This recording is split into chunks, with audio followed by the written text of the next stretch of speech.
भगवान में विश्वास रखना अच्छी बात है, पर ये भगवान और धर्म के नाम पर जो हमने स्ट्रिक्ट रूल्स और रेगुलेशंस और पॉलिसीज बनाकर रखी है उनका क्या? जैसे कि लड़कियों के लिए बेसिक से बेसिक एजुकेशन प्रोवाइड नहीं करवाना, क्या पहनना है, क्या खाना है, कहाँ उठना बैठना है, वगैरह वगैरह। तो ऐसे ही क्वेश्चन मार्क लगने वाले रूल्स और रेगुलेशंस के ऊपर और भी ज्यादा बड़े सवाल खड़े करती है अनऑर्थोडॉक्स सीरीज, जो कि आपको मिलेगी नेटफ्लिक्स पर। If not now, then when?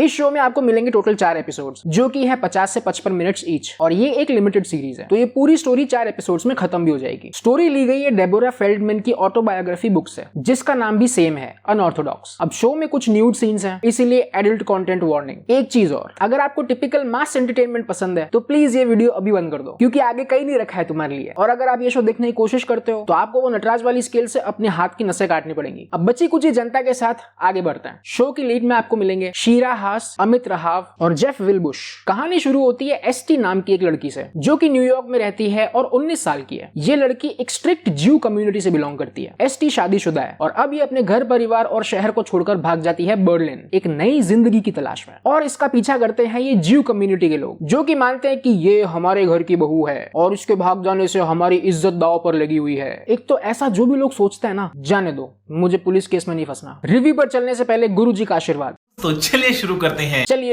हैं। Point number 1, acting. शीरा हैस, ये 27 साल की लड़की ने जो एक्टिंग की है ना, आई एम स्पीचलेस। मतलब क्या सही एक्सप्रेशंस यार। इनके इस शो में बहुत कम डायलॉग्स हैं, पर कम डायलॉग्स होने के बावजूद इन्होंने अपने एक्सप्रेशंस के साथ जो खेला है वो लाजवाब है। हर एपिसोड में आपको इनका एक पीक पॉइंट देखने को मिलेगा, जहां इनको दिखाया गया है कभी खुश, कभी दुखी, कभी कंफ्यूज्ड। इन सब में मेरे फेवरेट 2 सीन्स रहे, एक ये बीच वाला सीन और एक ये म्यूजिक परफॉर्मेंस वाला सीन। और ये म्यूजिक परफॉर्मेंस वाले सीन पे मैंने लिटरली खड़े होकर तालियां बजाई है और सैल्यूट मारा इनको। So acting full marks. Point number 2, story. तो स्टोरी का प्रेमिस जो है वो 3 जगह चलता है। एसटी की पास्ट की स्टोरी, प्रेजेंट वाली स्टोरी और एसटी का हस्बैंड जो कि उसको ढूंढ रहा है। और ये तीनों कहानियां लास्ट एपिसोड में जाके एक साथ मिलती हैं। स्टोरी के हिसाब से ना मुझे 3-4 बार तो ऐसा एंजाइटी जैसा फील हुआ कि यार अब आगे क्या होने वाला है। You can not predict this story at all and this story is well paced. Thriller ना होते हुए भी ये आपको थ्रिलर वाली फीलिंग देगा। मतलब पहले एपिसोड के शुरू के 20 मिनट में मुझे ऐसा ही लग रहा था कि ये लड़की पक्का स्पाई है और ये कुछ तो इंपॉर्टेंट सी इंफॉर्मेशन लेके भाग रही है, but I was so wrong. Story बहुत डाउन टू अर्थ लिखी गई है और साथ ही इक्वली एंगेजिंग भी है। कुछ लूप होल्स हैं बट उनको इजीली इग्नोर किया जा सकता है। सो स्टोरी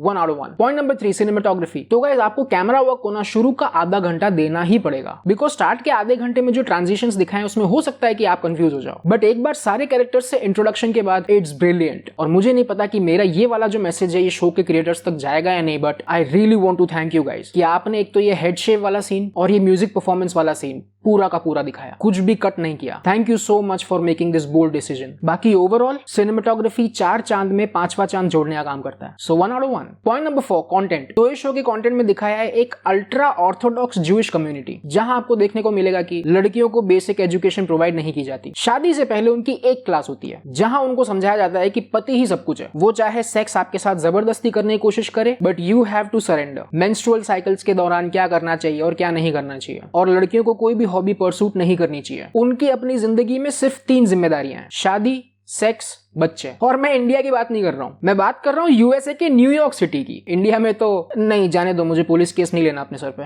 अब खैर इन सब के बाद मैंने खुद से भी रिसर्च कंडक्ट की कि कितना सच है और कितना नहीं, एंड आई वाज शॉक्ड। ये जो भी दिखाया है सब सच दिखाया है। So content full marks. Point number 5, background music. तो 4 चांद में 5वां चांद था सिनेमेटोग्राफी और बीजीएम है 6ठा चांद। बेहतरीन काम। शीरा हैस जो लीड एक्टर हैं, इन्होंने एंड में एक म्यूजिकल पीस गाया है। अब ये पीस किसी दूसरी लैंग्वेज में, बट वो आवाज और एक्सप्रेशंस आपको यहां हिट करेंगे। इसके अलावा का जो बैकग्राउंड म्यूजिक है वो टॉप क्लास है। सीन्स की इंटेंसिटी और इंपैक्ट को ट्रिपल कर देता है, डबल नहीं, triple. So background music 1 out of 1। यहां पर एक एक्स्ट्रा पॉइंट में देना चाहूंगा डायरेक्शन को। डायरेक्शन किया है मारिया श्रेडर ने, और इनके डायरेक्शन के बिना जो ऊपर मैंने सबको फुल मार्क्स दिए हैं 5 पॉइंट्स में, वो पॉसिबल ही नहीं होते। इन्होंने अपना विजन और उसके साथ जुड़ा हुआ एक इंपॉर्टेंट मैसेज बहुत क्लियरली और बहुत क्लेवरली डिलीवर किया है। Hats off to you ma'am. तो मेरा फाइनल स्कोर यहां पर बनता है 5 में से 6, और ये शो मैं चाहता हूं कि आप सभी लोग देखें जिन लोगों ने भी ये रिव्यू अब जाके पूरा खत्म किया है। And this is a thank you note for Charushi Mathur, जिन्होंने मुझे ये शो रेकमेंड किया। Man, you always introduce me to the good stuff. इसके अलावा वीडियो पसंद आया हो तो लाइक और सब्सक्राइब करते हुए जाओ। डिसलाइक भी कर सकते हो बट सब्सक्राइब करो। मुझे नहीं पता, देखो लाल बटन पे क्लिक हो जाना चाहिए, घंटी बज जानी चाहिए। तो मैं मिलता हूं आप लोगों से अगले रिव्यू में, तब तक अपना ध्यान रखो। Be awesome, bye bye.